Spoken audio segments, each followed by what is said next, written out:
ụtụtụ ọmanụ nwa ọdịnala Igbo, nkwọ ọmanụ. Asị nkachi tata bụ nkwọ kwọtara anyị ihe ọma. Yes, anyị ga-ejere obodo n'ara obodo. Onye chụwa anyị ya daa, onye cheche ihe ọ ya eme anyị ya ma onwe ya.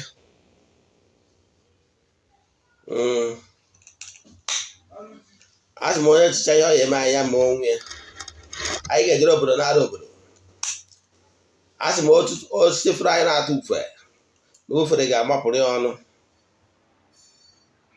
Asị m na anyị ga-adịgbu ndị ajọ mmadụ, digbuo ndị ilo. Onye sịrị ihe anyị ji wee nọrọ, anyị nọgbuo onye anwa. Onye sịrị ihe anyị ji wee dịrị, anyị digbuo onye anwa. Asị m ihe ọma dị n'elu ya dara anyị na ọdịnala ya pụrụ anyị ome. Asị m ihe ọma na-eme na be ndị ọzọ ya mee na be anyị. Asị m na akakaka ya ama anyị, jijiji ya ama anyị. Asị m onye fụrụ anyị lụta nwa ya nwụrụ anwụ na ọzọ ya anwụ. Asị m ebe bere ugo belu nkesị ibi ebe na ya gosi ebe ọ ya ebe. Ọ bụrụ na o gosiri ebe ọ ya ebe, asị m kwukwa ya ihe m kwuru. Ise. Abụ m onye nke gị Eze-Ana Ugochi tubelu na oraifite. Abụ m onye isi nchụaja na Ugochi tubelu ọdịnala temple. Anyị na-agba afa miri emi, lụkwazị ọrụ mmụọ dị iche iche. Anyị na-agba alụ na-alụ ọrụ mmụọ dị iche iche. My mission is to help people live better life.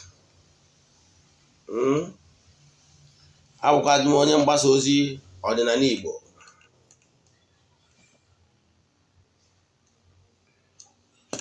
Ihe m chọrọ ịkọwa n'ụbọchị taata bụ ihe ị kwesịrị ịma gbasara ndị ichie ya na ihe ụfọdụ ndị mmadụ na-akpọ ancestral curse.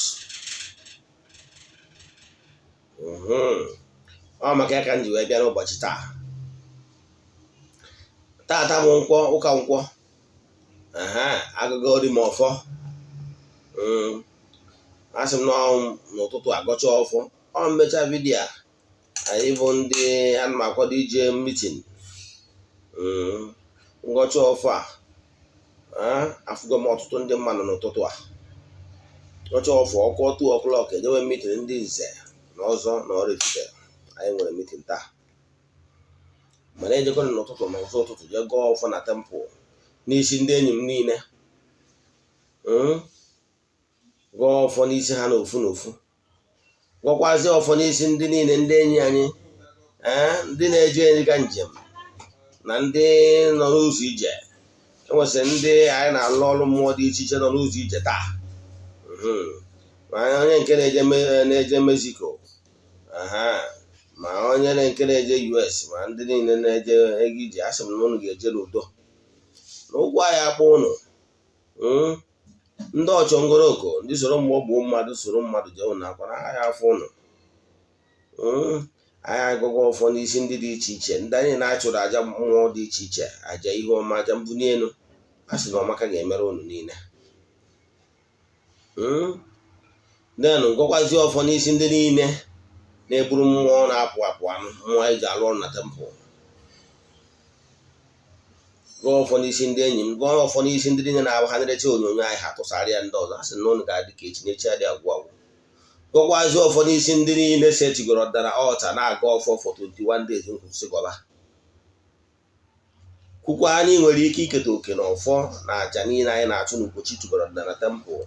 Ma ọ bụrụ na iche ihu na East wee yọọ ezumezu mmụọ n'aha Chukwu okike nke pụrụ ime ihe niile, ka iketa oke na ọfọ na aja niile anyị na-achụ na ya bụ tempụl kwa ụbọchị kwa ụbọchị. Ana m agwa onye Igbo ga-akụziri ọta naghachi back to your root. Na ọ bụrụ na ihe ọbụla anyị na-eme adịghị agaraghị etu ị kwesịrị ịga, ga-eluzu na hope. Osi ike bịa na Ugochi tubelu na tempụl ka anyị kwubiere gị okwu, ka ịzụ ụkwụ na ya bụ tempụl. Ana m achọ ịgwa gị na ụkwụ ga-eji wee na ga-akarịrị nke iji wee na mma. Mgbe ka anyị kwubiere gị okwu, ọ bụrụ na ịbụ onye anyị ga-enye anointing water maọbụ anointing oil ma ọ favor powder maọbụ ncha eji asụ ụchụ, amara nke a ga-enye gị enye kwubiere gị okwu ka ị pụta ihe, ka ị nweta ego bịa lụọ ọrụ dị n'ụzọ gị. Ana m amakwa ọkwa wee kwuo na ya bụ vidio anyị na-eme n'ụbọchị every Sunday, na anyị ji every Sunday ọbụla aga ọfọ. Anyị ji every Sunday ọbụla aga ọfọ maka ọdịmma na ikwubi okwu. Ụbọchị anyị ji enwe counseling, ndị mmadụ ji visit temple bido 8 welu 2 p.m. nke ehihie. A sị na ọmaka ga-emere anyị ihe enyi maka ebe awụ. Kedu ndị bụ ndị ichie? Ndị bụ ndị ichie bụ ya ancestors, ndị once live in this world. Ha nọgo n'ụwa wee mature and they become worthy ancestors, wee sonye n'otu ndị ichie. Ọ sonye n'otu ndị ichie ka ndị ụka kpọrọ the saints. November 1 now, ndị ụka ga-eri oriri all saints. Ịma nọ n'otu a ka ọ dị n'otu ndị ichie. So mana ndị ọdịnala kpọrọ ya ndị ichie. So ngwuru ọbụla, onye ọbụla nwere ndị bụ ndị ichie ebe nne na ndị ichie ebe nne ya. Mana ihe ụfọdụ iji ata afụfụ maka na imere ihe ị kwesịrị ime. Nke bụ eziokwu na mgbe gburugburu na nne ọbụla na-aga ọfụ ka nwa ya kea. Na ọ bụrụ na ị recognize ndị nna nna gị, ị dey pay homage to them, na onwere nne ọbụla agara ọfụ ka nwa ya kea. So ndị nwere ancestors ị kwesịrị ịda agbọkụ n'oge mkpa, n'oge ihe dị mma, na-atụrụ ha nkwụ, na-achụpụrụ ha àjà ka ha kwutoro gị, maka na ọha bụ ike ikwe aba na mmụọ. Ọha bụ ndị ga na-ekwuru gị na mmụọ. Ọha ga na-ewepụrụ gị uke na nsogbu dị iche iche n'ụzọ gị, ka ị wee dị ka ibe, maka na adị ụka ibe na ọ na-agụ akwa. Nke a bụ ofu. So ikwe ọ bụrụ ha bụrụ ndị ị ga-eji wee na-egwu egwu. Nke bụ abụ ihe ndị mmadụ na-ekwu ancestral curse. Yes, o nwere ngwuru dị iche iche nwere ihe ọtọnọ emelụ. Ya bụ maka na akwụkwọ nsọ nke ndị ụka ọbịa ka nkwa otuo nke ma wee gbara afọ ihe mara kwuru na ya ga-eji ajọ omume nke ndị dị mbụ nna wee lụta ndị agbụrụ generation unborn. Ịghọtara, to the 5th generation. O nwere agbụrụ bụ na agbụrụ emewuru nwa ada. Enwere ngwuru bụ na-emewuru nwaanyị bịara iche di. Enwere ngwuru bụ na-emebiri ọfọ. Enwere ngwuru bụ na-egburu mmadụ. Onye bata na ọ bụ na anyị na-agba afa mmiri ebi, anyị na-ajụ ese ma ngwuru a na anyị na-agba afa ngwuru, na-agbọkụ ndị egere na ndị mba ha gwa m ihe gbasara ngwuru a na-agbara afa. Ngwuru a ọ ngwuru ebe emebiri ihe ọdịnala ma ọ bụ ngwuru egburu mmadụ? Ihe afa kụziri mere na ngwuru a bụ ihe ga-editaminu ihe gbasara ụchụ. O nwere famili ya abata taa, ọ bụrụ ngwuru ọnwụ ike dị. Nwee famili ya abata, ọ bụrụ ngwuru enwere onye na-aga n'iru. Nwee ngwuru ya abata, ọ bụrụ ngwuru ebe a na-amụ nwaanyị amụ nwoke ọnwụrụ. O nwere ngwuru ya abata, ọ bụrụ ngwuru na-eme ka asị na ala, nwee ike sị na ala dị na ngwuru ha. Nwee ka ọ bụrụ ngwuru ọya wee bịa ha na-eme ka ndị agwụ. Ọ bụrụ na ya bụ ha ndị ara mana agwụ. O nwere ngwuru ya abata, one thing or the other na-eme, maka na echukwara ihe dị na ngwuru o wee na-enye nsogbu. Now, mana enwe ụdị ọnọdụ dị etu a, ụfọdụ ndị agbọrọ ọrụ mana ha decide ịda arụ n'ụka nwere ike ọpụta ọsịwụ na nwere ancestral curse, na-esoghị na-eme binding and casting. Ị na-asị na casting ancestral curse na ị na-eme nka na-efekasị mmiri, na-efekasị nnu, na-efekasị oyi. Ọ bụrụ the solution. Some of you trade go in that part.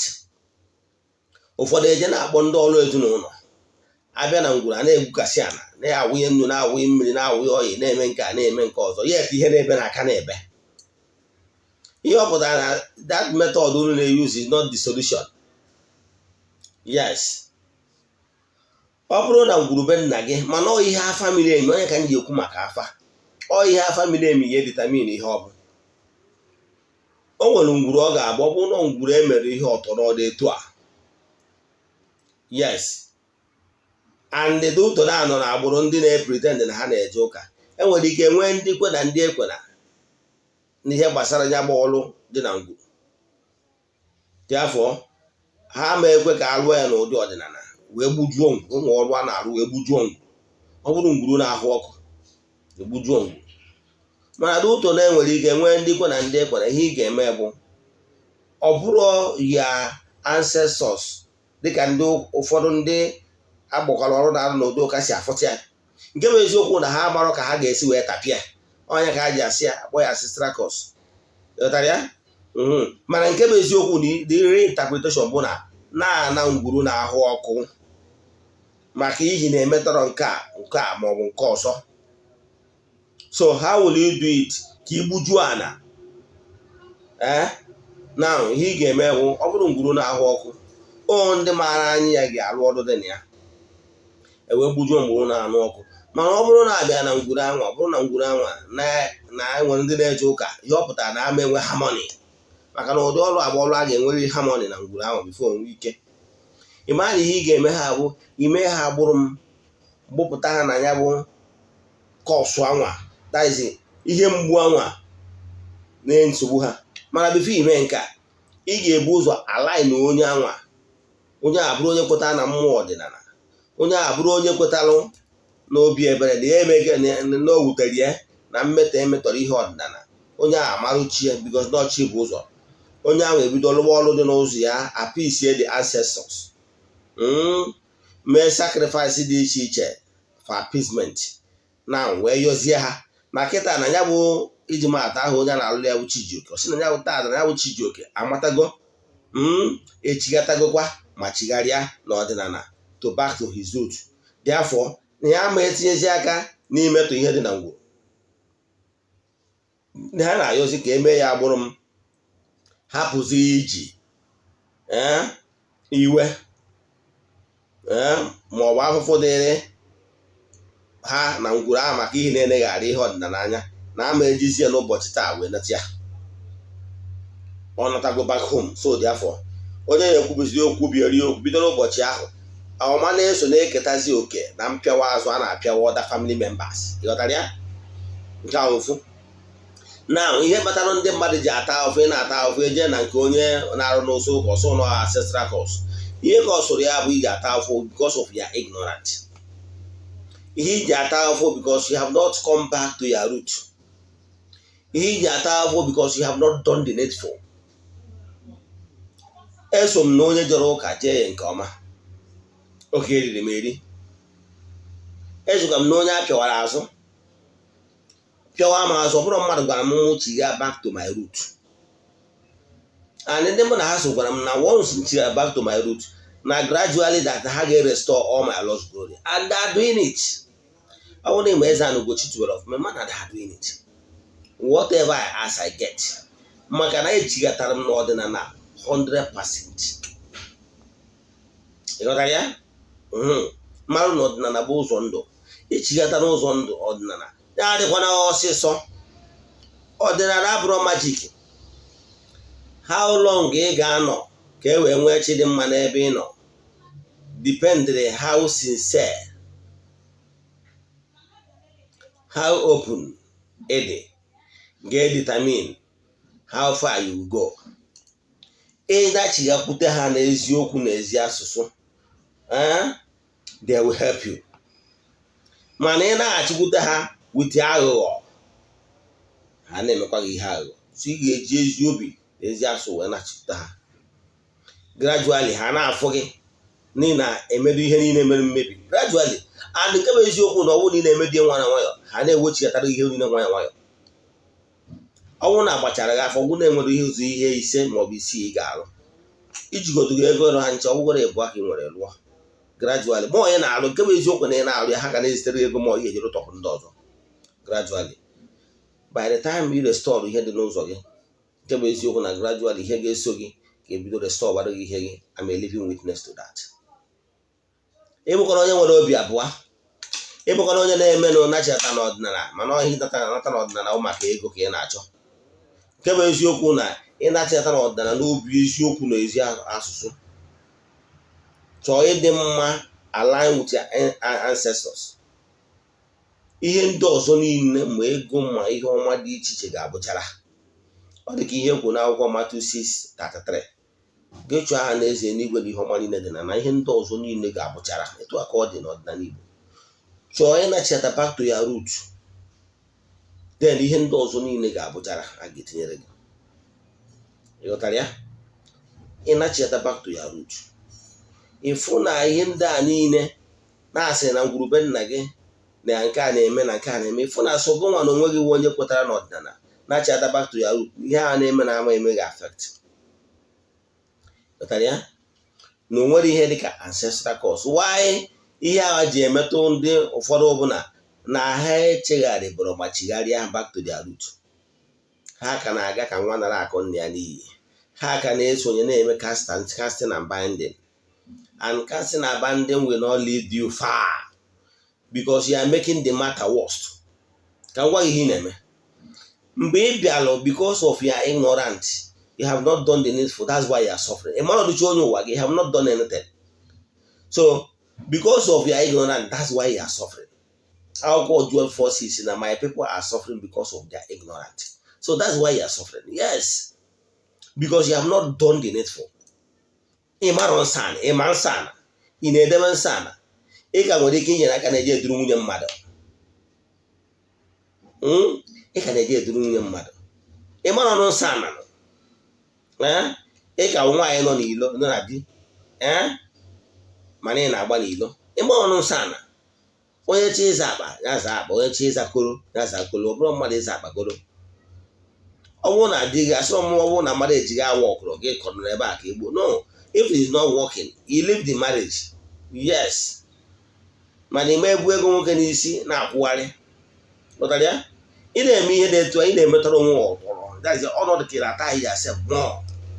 If it is not working, you let go and move on. Now, mgbe ị bịa na-emetọrọ onwe ọtọrọ dị etu a, ịjụ na ị ga-eme the needful. You are compounding your problem with difficulties. Mana sọ nsọ ọdịnala. Ị mara ihe ahụ asịghị ihe anwa ihe a na-asịsị eme na ime ya. Do the needful. Believe in me, you will start seeing changes. Ọ bụrụ na ịfọ changes, bịa to Ugochi to na temple, bịa gbakwa na ya bụ temple ka anyị kwubiere ugo ka chịrị mmadụ n'ebe ị nọ. Mana your ancestors, ị na-ebo ha allegation na ha nwa dị responsible for what you are passing through, your predicament is lies. Ọ bụrụ eziokwu. Mgbe ị pụtara bịa na-ebo nna gị ha allegation na ha nwa mere iji ata ahụhụ, you are compounding your problem. Ị na-eme your problem. Ị na-ebute onwe abụmọnụ. For example, gị nwa na-ene manya, yes, gị nwa bụ nna bụrụ nne, ị na-ata ahụhụ n'azụ ụmụ gị. After ka ị tụchara ụmụ gị mee onye ike kwere gị, you join your ancestors. Tomorrow, nwa gị tolite si na ọ bụ gị nwa dị responsible. Why? Na ọ kpatara ego. Will you be happy? Ihe nwa kwesịrị ime ọbịa ọ mara ebe ị kwụsịrị join ya. Mana mgbe ọ bịa na-ebo allegation na ọ gị dị responsible for his or her predicament, ị nwere ike ịgwa ya okwu ọjọọ. Because you speak in anger because ọ na-ebo allegation ihe abụrụ eziokwu. Etu a ka nna gị ihe gị na ya ancestors. They are not the one responsible for your challenges you are facing. You are facing challenges because you refuse to do the right thing. You refuse to pay homage. Ndị na-ekwara ha zụtara n'ebe awa n'obi. Their DNA runs in your vein. You can't do without them. Ọ bụrụ na dị smart, he ga-eme will align with them. They will help you to be successful. Onwe ajụjụ ị nwere n'ihe nkụwa taa, send them message 08057837672. Ịkụ kwụsị ịkụ taa. N'ihi na azụ ahịa ga na-anachighị azụ. Bịa na Ugochi to na temple ka anyị kwubiere. My mission is to help people live better life. Ka ị kwụsị ịkụ taa. Money is not even the problem you have. The major problem you have is ignorance. Maka o nwere ndị ejiri ego ma today for the fact that ha emebigo n'obi ha na-ege ha echi yata Chidimma dịrị ha. Ghọtara ya? Ka ofu iso inwe message ma ajụjụ ọnụ chọrọ ịjụ, send them message 0805783776 672 Eze-Ana Ugochi tubelu na oraifite bụ aha m. Aga m enyere gị aka ya gazie. Anyị na-ekwu bụ na why you are suffering today is because you have not done the right thing consistently enough to create result. My brother and sisters, follow who knows road. Ị ghọtara ya? Ọ bụrụ na onye ị na-eso n'ọdịnala abụrụkọ onye ọdịnala and ị na-practice ihe ọ na-akụzi and you have not started seeing any changes 3-6 months, forget about him. Look for another leader. Yes, you must be mentored by someone that knows the road, by somebody that knows how to do the right thing and create massive results. Ọtụtụ mgbe akpọgo m ndị mmadụ ihe ị kwesịrị ịma n'ọdịnala, mana ọtụtụ ndị mmadụ ga-eje kụziere unu ihe ọzọ. Agwara m ụnụ n'ọchị bụ ụzọ. Before I rụọ ọrụ mmụọ ọbụla na Ugochi tụwara na temple, ị ga-amachi gị. Before I rụọ ọrụ mmụọ ọbụla, maka na ọchị bụ ụzọ, chi ji oke, chi nwe ndụ. Ụfọdụ ndị mmadụ ga-abịa kọwara ha sị ya, wepụ aka na oke ite, wepụ aka na ọgwụ agwọrọ agwọ, ọgwụ abụrụ ọdịnala. Ịsọ nsọ bụ nọmba 1. Na mụ nwa Eze-Ana Ugochi tụwara na temple, onye isi nchụaja, ana m asọ nsọ. You must preserve yourself. Ị ga na-asọ nsọ, wepụ aka na ọtọ na ọ na-echu mmadụ. Ị na-eme mpịtọ ka esi esi gị ya adị successful. Sọ nsọ, ịsọcha nsọ kwesịrị ị ga-asọ, mee ihe ị kwesịrị ime. Ọgwụ will not take you far. Ọgwụ abụrụ ọdịnala. Ejiri m ọgwụ alụ ọrụ. Ihe nji alụ ọrụ mmụọ arụsị alụkwụsị. Ihe ụfọdụ ndị dibịa jigara ebe eyuzu mmụọ alụ ọrụ bụ na mmụọ ị na-eyuzu mmụọ ị ga na-asọ nsọ. Ị na-eyuzu mmụọ ị ma na-agba n'ilo na-afọ one woman to the other or from one man to the another. Mmụọ nwere nsọ. Ma ọ na-achụ nwunye mmadụ, ma ọ bụrụ onye na-ahụ mmadụ bịa ka ị nyere ya aka idina nwunye mmadụ. Ịdị asọ nsọ, ihe ị na-eyuzu bụ ọgwụ. And ị na-eyuzu ọgwụ, ụfọdụ ụlọ ịgwazi gị na ya mpịawa azụ ka ị na-achọ. So ọ bụrụ na ị chọrọ onye na-alụ oke ite, adị m alụ oke ite. Original oke ite na-eri ego. Original oke ite will spend more than 1 million naira. Ị ghọtara ya? Onye ọna na-eje anaghị otu 300, 400, 500 nọ na-alụ oke ite. Ịgụ onye eriri eri.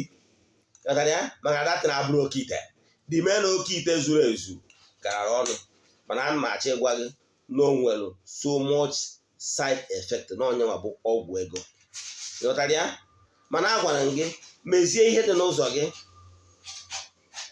ka chi dị mma, dị ka ụmụ mmụọ dị iche iche ndị align yourself with jikọọ aka ọnụ wee gọzie gị. Onye a bụ ego juru oyi, akụ nke ruru ana. Mana akụ ọbụla iji ekpata by stepping on toes of others na gị na mpịawa azụ, ya gaziere gị. Daalụnụ.